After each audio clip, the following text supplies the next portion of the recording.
You're listening to Discography Discussion, episode 111, Remembering Never, presented by discussmetal.com. And if you stopped beating a dead horse long enough to serenade it, then you are ready for this episode of Discography Discussion. I am Joe, that is Dan, that is Geoff. Remembering Never is on the chopping block tonight, gentlemen. You guys ready to get meat-headed?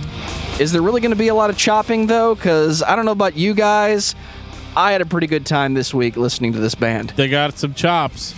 Yeah, I'm sorry. All I could think about was that I was too busy beating something, and I stopped to admire it. Yeah, it's a dead horse. Moving on. Okay. Leave Bojack alone, Geoff. Well, Bojack's kind of like a horse man.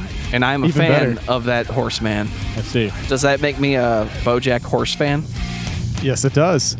And this week was a good week.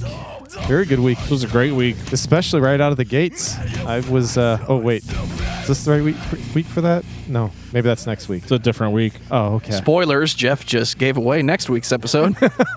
And I'm leaving it in the show. I'm going to say it now before anybody else says it. It's at least in my top 3 favorite freshman albums that we've done in this podcast. What were the other two? Well, that's why I said it's at least, because I can't remember off the top of my head because I'm too fucking dumb. Wow. Made a numbered list and only remembers one entry. Well, that's why I said We're off to a great start. That's why I said at least, because I don't want to go back and go, dude, we've done over 100 episodes. So I'm supposed to go through, oh, yeah, that one, and oh, yeah, it's going to be one of those things. Yes, Geoff, you're supposed to write it down, remember it forever. It's never supposed to change. Remember, Good Apollo Burning Star 4 Part 1 is the greatest album Through ever. the Eyes of Madness. Thank you, Dan. That's what I'm here for, man. I'm also here for Remembering Never. Remembering Never is one of my favorite hardcore bands. They're in my top 50. I listen to a lot of hardcore bands, and I can tell you what the other 49 are. You guys want to hear them? I'm pretty sure you may have 50 bands that you could pull out of your ass right now, but you have like one of those bingo turns where it's just constantly mixing, and you just reach in and pull out 50 bands. Well, that's what it is this week. Yeah. I like Remembering Never. I've seen Remembering Never 4 times live. Nice. I'm lucky to be alive. That brutal, huh? They were very brutal. There was definitely blood in the pits. Lots of windmilling or just... No, my armpits got really, really chapped during one of them. It was like really hot, and they had the air conditioning on at the same time, and there's all this moisture built up, and so my armpits actually got so chapped that they cracked and bled. That's fucked up, dude. That's actually a true story. You didn't listen to Andy Adkins, did you? There might have actually been some people drawing blood in the pits, but that's my Remembering Never story. I remember this band being very preachy from the stage, and not like in a Christian band sort of way, but like in the exact opposite of that. What is it about hardcore bands and preaching? It comes with the territory. I think we've talked about it before, where many of them stemmed from the Christian hardcore scene. So they were used to that feel of, I'm going to tell you, and you're going to listen, and now I'm going to scream about it. Well, the first time I saw them with Zao. That explains everything. Yes, it does. And I remember the singer got up on the stage and went on and on for like half an hour about how Jesus isn't real and how it's all fiction and how it's all bad and evil or whatever. And then the next time I saw them, he was all like, "So guys, straight edge. Am I right? Am I right? Let's all be straight edge together." Every time he seemed very mean. I did not want to approach him after the shows. I imagine very intimidating. That story you just told, ending with Dan Wayant getting on stage with Zao and just saying, "So I know that Remembering Never came up here and told you guys a lot about how Jesus isn't real. I'm just not sure that's true." No, he definitely did not say that. I don't remember. It's called Lies of Serpents. I was going to say. Tears. I was going to say I don't remember Zao ever preaching from the stage ever. Like maybe back whenever they first started, but I mean, my experience seeing Zao live usually boils down to them playing their heaviest songs right out of the gate, pausing for a minute, everybody drinking some water. Scott may or may not crack some jokes, and then they play like for another 45 minutes. Yeah, I can already tell you right now, if that's an immediate turnoff for me. I can't stand people preaching at me. It would have been about anything. It would have been for me if the band that was playing hadn't been Remembering Never, because they were so fucking good. Like they really were. Now, granted, I would have rather heard them play for an hour instead of a half hour and then a half hour of preaching. Well, maybe his voice couldn't take it for an hour, so that's why he only did it for a half hour. I don't know, man. He's got some pretty sick pipes on him. He's very loud, boisterous, opinionated, kind of an asshole. I like him. Of course you do. I think he's a good dude.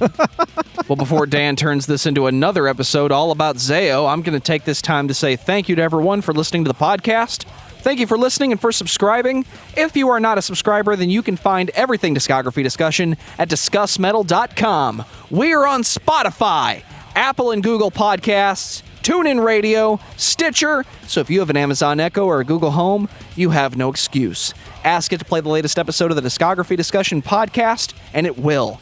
We're also on Facebook and on Twitter at Discuss Metal. Be sure to like, favorite, and subscribe. It really helps us out. It lets us know you're listening, and now Dan is going to tell us all about 5-star reviews. We love 5-star reviews here on Discography Discussion, and the reason we like them is because they make us feel happy. Negative reviews make us feel sad, but not too sad. Whatever kind of review you think we deserve, throw it out there. See, the more times you review us, the more likely we are to be recommended to other people who haven't heard this podcast to listen to podcasts that are like ours. With that being the case, hit us up with those reviews. It's literally the best thing you can do for our podcast if you want to support us. Another way you can support this show is by becoming a Patreon subscriber. $1 a month gets you access to an exclusive album review feed where we talk about albums individually that we listen to every single week. A couple weeks ago, we talked about Pianissimo by Virgin Black. Jeffrey De Los Santos, the actual Mac, commented and said, Pianissimo is more of an epic symphonic album. As part of the trilogy, it makes sense, based on where the two previous albums went. If there was a way to say exactly what we said, except the opposite of what we said, I think Jeffrey just said it. I mean, he's right. He's not wrong. This was all supposed to be part of a collective whole. I think the point that we were trying to make was just that it was too long of a wait to get an album from Virgin Black that wasn't really a comeback album. We're a little bit more accustomed to bands that disappear for over a decade to kind of come back in a big way. Yeah, it came in with a whimper, and I know that was by design, but we weren't interested, personally. Over on Facebook, in regards to our Tesseract episode, Robbie. Boy. Yeah, I know, right? Yes. Robbie Post says, I prefer Dan over Ash. What? Now, I know he's talking about not me, but I'm going to pretend like he is talking about me. Ash can do one thing. He can do it very well, but he's very predictable. Dan is just way more versatile, and he absolutely nails Ash's songs live with a hell of a lot more passion than Ash did. The weird thing about Dan, I think his best work is not with Tesseract. I prefer both Sky Harbor albums with him on lead than any Tesseract album. I do agree he's really good in Sky Harbor. Lance Allagood chipped in and said, I prefer another side project with Dan in it. Zeta, or is it Zeta? Zeta. Okay. So, I like Ash's new band, Voices from the Fuselage. So, there. Everybody's got all their little extras out of the way. The only thing that's a real challenge for me with Voices from the Fuselage, production quality isn't nearly what it is in Tesseract. Ash gets lost in the mix real bad. I understand where people say that, that Dan's more versatile. We've never really heard Ash do anything other than that, but I think what Ash does, he does better than just about anybody else. That's just my personal opinion. And I'm going to stick with it in this instance. Sometimes I get swayed on these reviews, but this instance, he's just... I freaking love the dude. There's no other way to put it. It's okay. You can be a fanboy. I'm straight, and I said that too. I'm a straight up fanboy of his. I mean, it just can't be changed. We got an email from Mark. Greetings from Korea.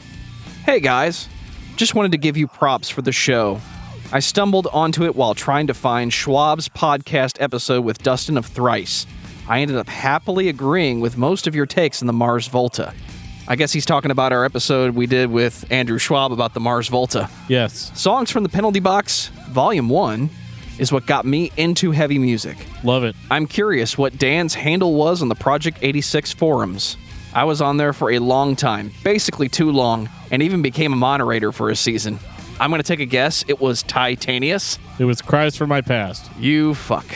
Thanks for sharing about the Contortionists. I've started listening to them as a result.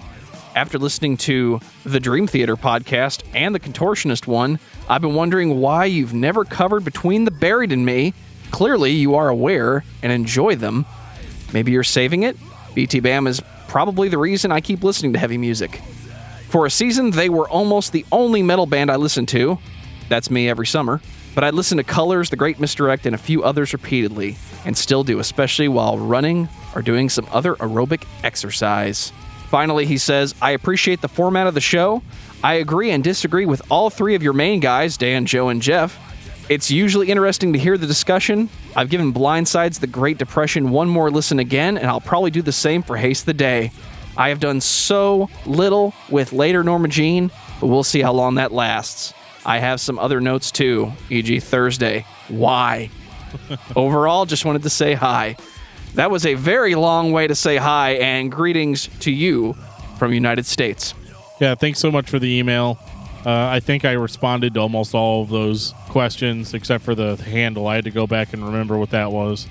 I had to go dig through an old Hotmail account I had. I just want him to go eat some kimchi for me. Real kimchi? Real kimchi. Send Geoff jars of kimchi. I love kimchi, man. It's so funny. My wife hates it, and she used to do FMS sales with the South Korean government. So she was always stuck eating it, and she hates it, and it was just always hilarious. And her husband does not feel the same way. I know. She'd come back and she'd go, oh, I had to eat kimchi today. I'm like, what? Where's mine? Yeah, because like kimchi over there is like potatoes here. I mean, it's kind of like it's kind of with everything. And it's not spicy. Everybody thinks it's spicy. It can be, just like potatoes can be spicy. If you put seasoning with it, just like, you got spicy potato chips. Huevos rancheros. And he recorded that. I just wanted to give a huge shout out to our patrons. We got Jeffrey De Los Santos. The actual Mac. Yes, sir. Alexander. And I can't read, so I'm going to go back to that one. Lance Allagood. Kiki Coty, do you love me? Zach Barr. I do love you. And I'm going to scoot up for this because my eyesight sucks. Time to get new contacts. Luis Fernando Pisano Escalante. Luis Fernando Pisano Escalante. That's an awesome fucking name right there. I don't even care if it's real. Oh, it's real. It's badass is what it is. So, Dan, tell me about Remembering Never.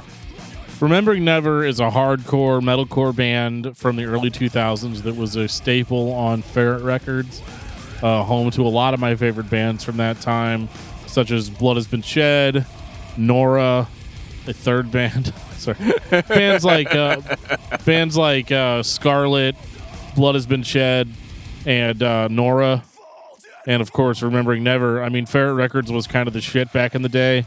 They were right up there with Trustkill Records and Solid State Records for me as being kind of the most important labels for this type of sound. Their first record is kind of interesting to me. 2002, She Looks So Good in Red. This is the first I'd really heard of Remembering Never, and it's probably their most different sounding album overall. It sounds a lot like Poison the Well. Changed my mind. I'm not, and I'm going to agree with you, and I'm going to say that's actually a very good thing because this freshman release is fantastic. They had an EP out before this that I have not heard, nor can I find, but if anybody wants to send it to me, send it to me, digitally or otherwise. She Looks So Good in Red really showcases the more melodic side of the band, and it's kind of funny because I don't really think of Remembering Never as being a super melodic band, even though they are. They're very dynamic, but what I like about She Looks So Good in Red is that it's got the old school metalcore formula of play this riff for 15 seconds and then change to another one. It's a whole bunch of parts put together.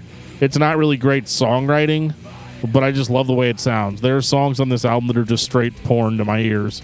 The mixture of emotional screamed vocals and the singing vocals are incredible.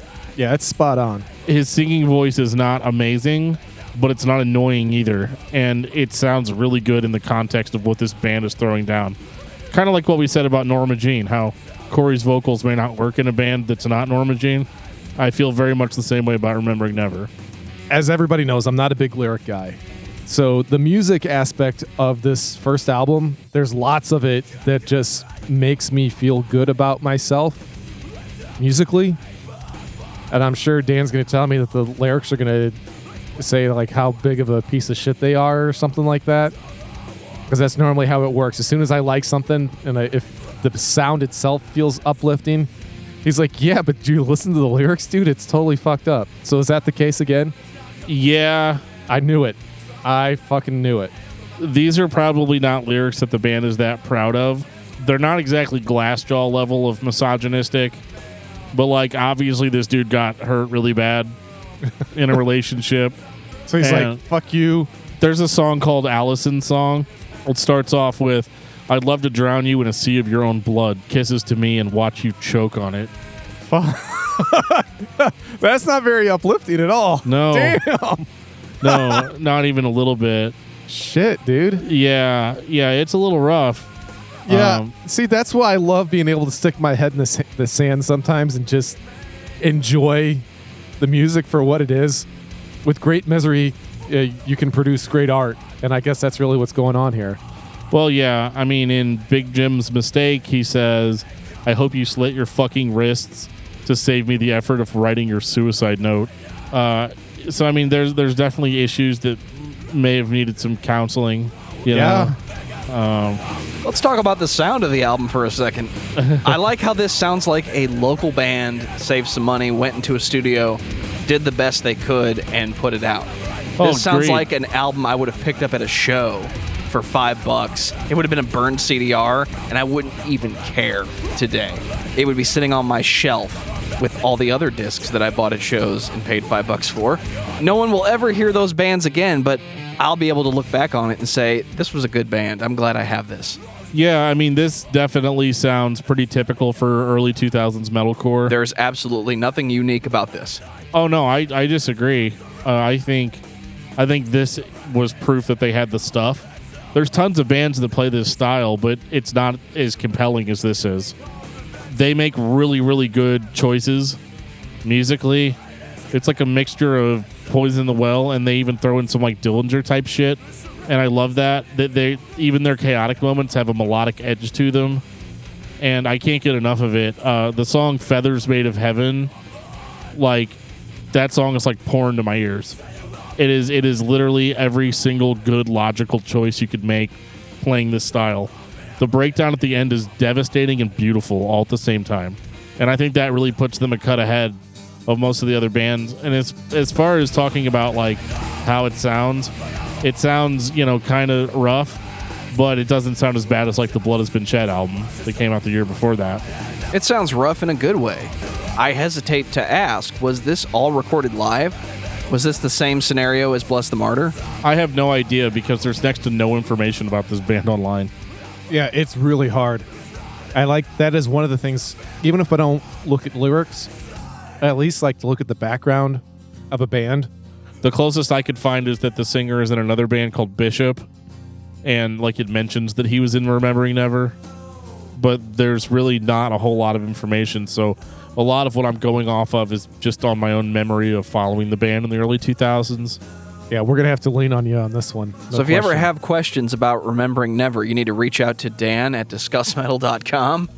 I mean, maybe. Yeah, I can't get over the lyrics to this album. I think it's the only thing that kind of hurts it. Some of it's kind of like a little bit lame, like Feathers Made of Heaven, which is a song I love musically. It just starts off with eyes like an angel, blood runs like a whore. And it just seems really immature because I think that's what it fucking is. And there's another song called Blue where he says, bat your eyes 1,000 times. I have dreams of touching your face. I never thought it could be this good. I'll never forget you, not in a million years. Something about how good you look underwater. It's like, oh, come on, dude. Like, really? Everybody's done the, like, look at me. I'm sensitive and dark, but I'm also, like, a killer and shit. Which is totally fine if you're, like, Cannibal Corpse. But that's the trope of the early 2000s hardcore. When it started to become emo, it was always about me in this lake and your body is a corpse now. Yeah, I mean, it's really kind of lame looking at it now. I was totally into it whenever I was younger. You're still into it, dude. Don't lie. It seemed like most of the bands from this time period were either singing about Jesus or singing about killing women. There was like no middle ground. And some of the bands that sang about Jesus sang about killing women. So, what do you do? You get your heart broken when you're 14 and you're like, oh my God. But what's interesting about this album in particular is that if you go to see Remembering Never right now, which I don't even know if they're still playing, their last release was in 2013, so I don't know. But if you were to go see them again, you would notice that they will not play any songs off of this album. And I think the misogynistic, lame 14-year-old lyrics are largely the reason why. Because whenever we get to 2004's Women and Children Die First, you've almost got a completely different band lyrically. It sounds like a less intense Converge. Yeah, that's a pretty good comparison. I like that it's got a little bit of this like Converge chaos, or maybe even some Dillinger in there. Some of that early Dead Guy type of sound to it. This record is notably more brutal than She Looks So Good in Red. Like they kind of dropped the emotional side of things and just went straight for the throat, and the lyrics reflect that as well. Really, I thought it was just a little bit. No, it is a different band pretty much. I was surprised because this was my first go around with this band. I haven't been a big fan like Dan has been, so it was just like, man, they kind of totally changed gears here. And then like we went from like 45 miles an hour to 120. Well, yeah, it's like you go from being Poison the Well to being like Hatebreed, although way better than Hatebreed in my opinion. What I like about this album is that it's super brutal. I love the evolution of the screaming vocals. They sound a lot more desperate and a lot more like, I don't know, just more authoritative. Like it sounds like it hurts when he screams. Like it's not like a deep tough guy scream. It's still kind of like a more It's raw. It's very raw. Yeah, he sounds a little bit like Sean Jonas on the Symphony in Peril albums. I love whenever they break into more melodic segments and he just kind of talks over it, which is something that I did religiously when I played in bands. And I picked up a little bit of that from Remembering Never and Poison the Well. But with this album, this is where they lyrically shift from talking about shit that just, you know, this bitch broke my heart and now she's dead. They have switched more to like tackling topics of religion and some straight edge themes and just more like social issues. And this is where the singer being loud and opinionated really comes to the forefront. So they were the stereotype and somehow became more the stereotype? Well, it's kind of like they just jumped into another stereotype. But I think it's unique. I think his take on things are pretty unique, if not a little bit overdone, as we'll talk about later. The album starts off with a song called For the Love of Fiction. And that song is clearly about how like he doesn't believe in God, doesn't understand how other people can't believe in God. He's very passionate about it. I love his delivery on this. I didn't appreciate the 20 or 30 minute sermon he gave afterwards whenever I saw him play it live. But I do enjoy the song. I enjoy the sentiment, and he seems very passionate about the topics that he's talking about. And I like that there still is clean singing on this, but it's not like emo at all. I don't hear anything unique about this. This sounds like a lot of bands. So I'm not really sure what you're hearing that would be unique in 2004. I wouldn't say that it's unique. I don't think that I said it was unique at any point. You actually said it was unique. I said that 5 minutes ago. I said that his take was. I said that his take was unique. His lyrics. His lyrics are unique because a lot of bands that sounded like this back then were still talking about broken hearts and failed relationships, and this guy's going to basically try to save the world for us. Oh, so his take is, that's all stupid. What are you doing? You're wasting your time. Yes. But I'm doing it the same way that you are, so yes, I'm working against myself. He's equally as evangelistic for atheism as he is as Christians are for Christianity. Yeah. Which isn't as noticeable on this record. There's the one song, and that's cool. That's what he decided to talk about. Yeah, there's one song, I think it's either on the third or the fourth album that I really that I even noticed. I was like, holy shit, dude. Yeah, like he really hates religion, and he kind of hates everybody that's not him. And I think that's the thing that kind of drags it down for me a little bit, is he has such a strong opinion on things that I don't see him being someone that you could sit down and have a conversation with. Yep. Anybody who's a zealot or essentially overzealous about anything, I tend to not take too seriously. I always try to go into things with as open mind as possible, because I know I'm not the only person with the perspective. So and that's the whole reason why I have a hard time with people who preach, because they're so zealous in their desire to get their point across. To change minds. To change minds, that they're not willing to have their own mind changed. And that just kind of turns me off. In a certain sense, though, he did change his mind, or at the very least change his approach from the first album. You're right. And actually, I wish that was one of the reasons why I wish we could find more background. What made him go from those pig-headed 14-year-old lyrics toward the direction that he started to go? I mean, what changed that? And it was only in 2 years. Yes. I mean, something really prophetic had to happen to the guy, to do so that quickly and with that much zeal. It's interesting, too, that they would stop selling their songs or selling their albums on tours and only focus on the new material. That's kind of uncommon. Oh, is that actually happened? Yeah, they refuse wow. to. They will never play a song. Well, I didn't even off realize of the first album live, and they won't even sell the CDs to you at a show. Holy cow, that's crazy. Now, I'm sure the label probably still sold the CD sure. for as long as they could because money. Right.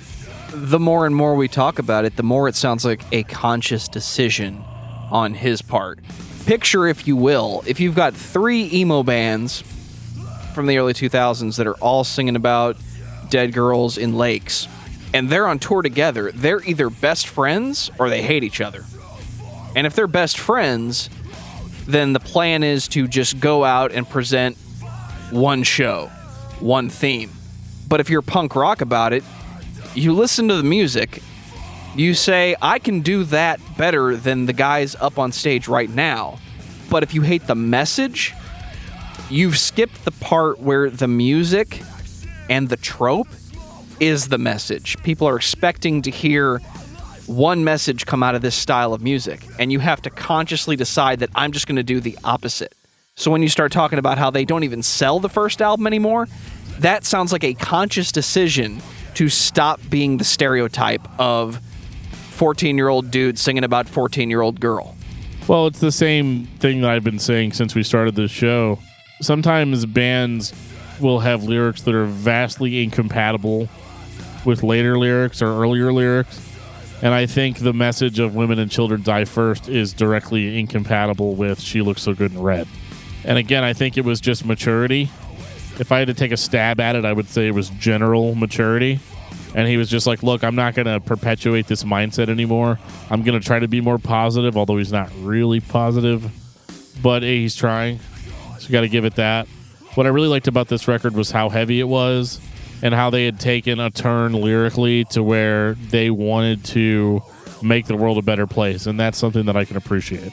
2006, God Save Us. This new light has brought us this new knife. No. Just no. God Save Us is like Women and Children Die First Part 2. And this is the part of the band that I'm kind of a little bit more iffy on because I'm like, 2 years went by and there was massive progression between the first and second album. I don't really hear that progression on God Save Us.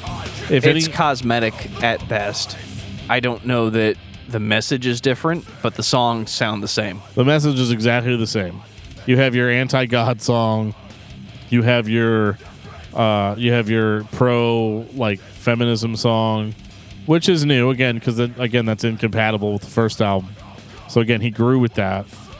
But I kind of feel like this dude has a lot to say about a few things. I mean, would you say that's a pretty fair comparison? I mean, I know you guys weren't reading along with the lyrics, but he's pretty easy to understand. Yeah, it definitely gets better along the way. What, the message or the music? The understanding, being able to hear what he's saying. Yeah, because the message is pretty brutal if you don't share his perspective. That's what I've gotten out of the last 3 albums. It becomes insincere too when the message changes. But the message really doesn't change after he gets out of the dude bro moment. It's for three solid albums, just him telling you how much you suck. Right, you suck unless you're him. Yeah, and so if you're not straight edge, and you're religious, as we drink our beers, right? Well, I don't disrespect women, at least not that I'm aware of. If I have, I could definitely use some correction on that. But yeah, I mean, I'm religious and not straight edge, so there's that. But yeah, I think I think as far as like how savage their sound is, they've definitely moved more into the tough guy hardcore genre on this record. I feel like Women and Children Die First still had a little bit of that like feedback, like that Converge Dillinger dead guy type of sound. The devil is in Atlanta. It was mixed with It was the dissonance. It was mixed with, yeah, right. And so that's actually what harkened back to the first album. Right. Musically was having kind of that mixed bag of like hardcore, metalcore, and like emo. That's all gone on God Save Us. It's more just like straight thrash beat, beat down hardcore. Like lyrically though, I think that's what really saves this record is that he still has in his mind at least, a positive message. Yeah. Well, I can tell you right now, this is easily my least favorite of the four. I think it's the most boring. Well, that could be why it's my least favorite. There's nothing. It's more of the same, but not as good. Yeah. It's just run of the mill. That's probably the best way that I would put it. There's nothing that makes me want to harken back to it because I'm not a big lyric guy. Maybe if I paid a little closer attention to the lyrics, I would have a different perspective. Better, it'd even give me another reason not to come back to it. I don't know. Right.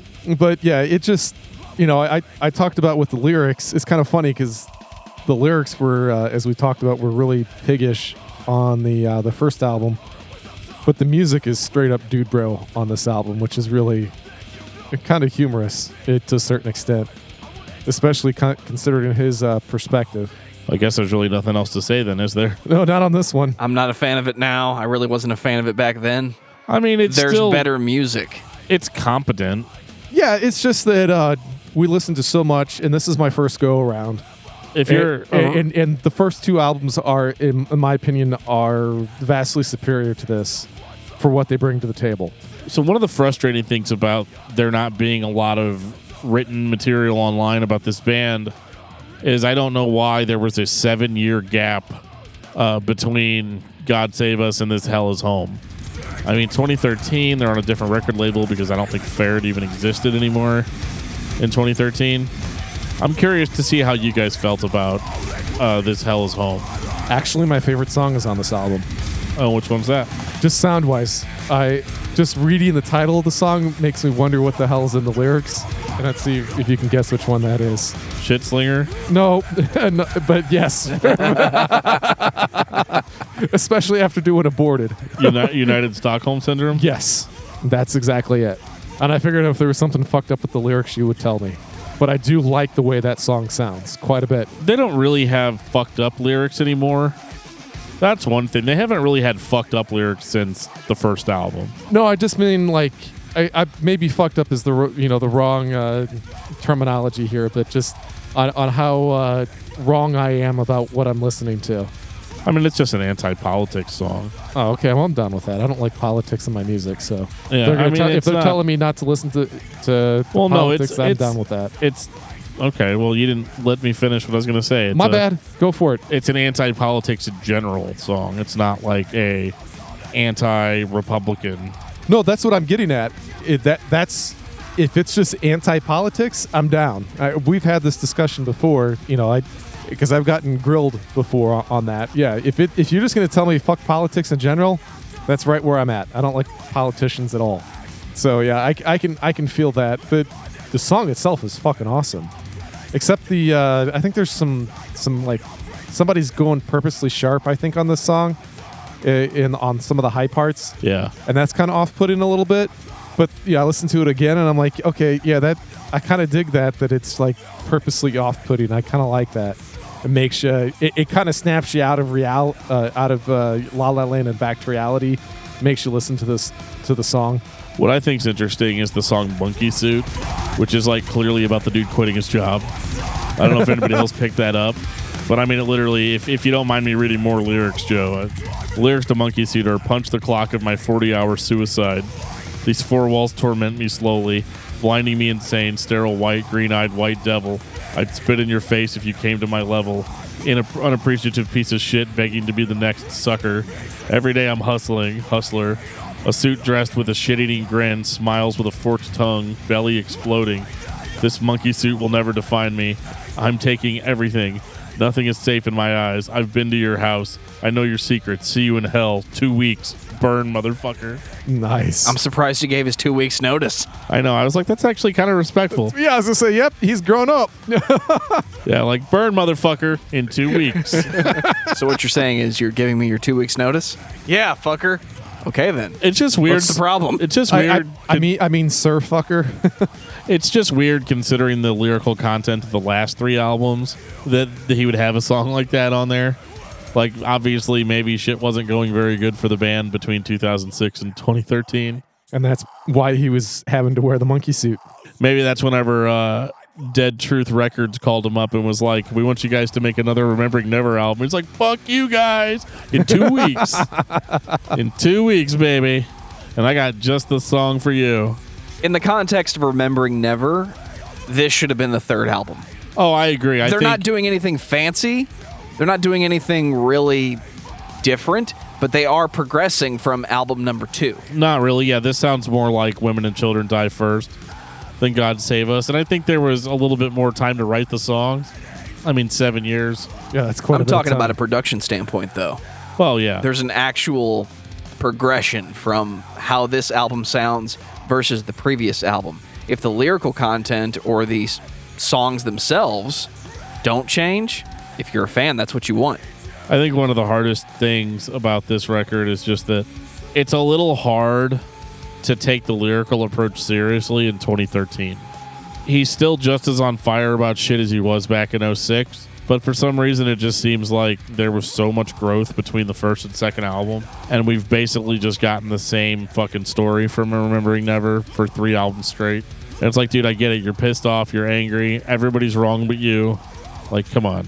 I'm glad I don't pay attention as closely to lyrics sometimes, and this might have worked in my favor for a change. Because most of the time it works against me. Musically, they're a fun band to put on and just mosh, you know? Like, they're a band that's fun to listen to while you're exercising or lifting weights or you being dude bro. Yeah, I like this song too, Electroligion. Oh, it's a great dude. The cleans are Yeah, I love awesome. The falsetto on it was unexpected in a pleasant way. Well, it's kind of weird because his voice, obviously, like, he's an older man now. So, like, he could never probably pull off some of those vocals that he did on the first 2 albums now. But I like that he just kind of keeps singing anyway. It's an evolution of his sound. Yeah, I actually like his sound more on this record than I did on anything else. Maybe that's because I'm a curmudgeonly old man myself, so I can appreciate it. Way to call yourself out on that one, Geoff. Hey, I got to do it every now and again, just before you guys do it, because I know it's going to come. I guess with Remembering Never, it's kind of hard to quantify how important they were to the scene. I mean, I feel like if they were super important, they'd have a Wikipedia page. But I really enjoyed what they were throwing down back in the early 2000s. And it kind of bummed me out because after I heard Women and Children Die First and read the lyrics, I really had this expectation of, wow, this band's going to go on to become something really incredible. So I think overall, I still love the band, but I'm kind of just disappointed overall at the direction that they've gone in that they kind of just found something that worked on Women and Children Die First, and they just did that forever. That could be the reason why there's a 7-year gap and they had to write a song called Monkey Suit. It could be. Because sometimes more of the same doesn't work. I just think it's weird that they refer to a suit as a monkey suit. Like, it just sounds like something somebody really old would say. When you're wearing a suit and tie, I hope he's wearing his monkey suit. It just seems kind of weird. He also kind of makes fun of fat people on this. Like, he's like, stuff the food into your fat fucking face. And in monkey suit, he's talking about how, like, this person's belly is exploding and stuff. I'm like, dude, I get it. You take care of yourself. I don't. Stop fucking judging me.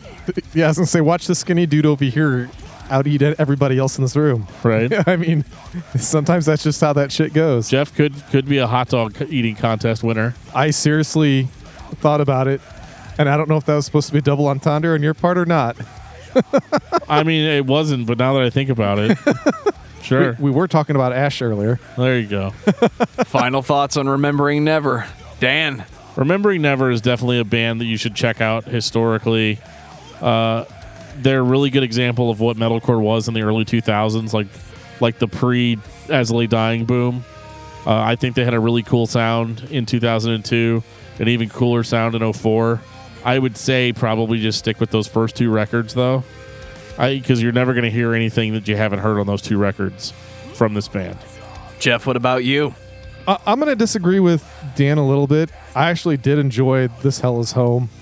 Yeah, it might be a little bit more of the same, but I felt like they softened the edge in a proper way. It's kind of like a more mature version of Women and Children Die First. It doesn't have that brutality and that edge, but it still sounds great, and I really enjoyed it.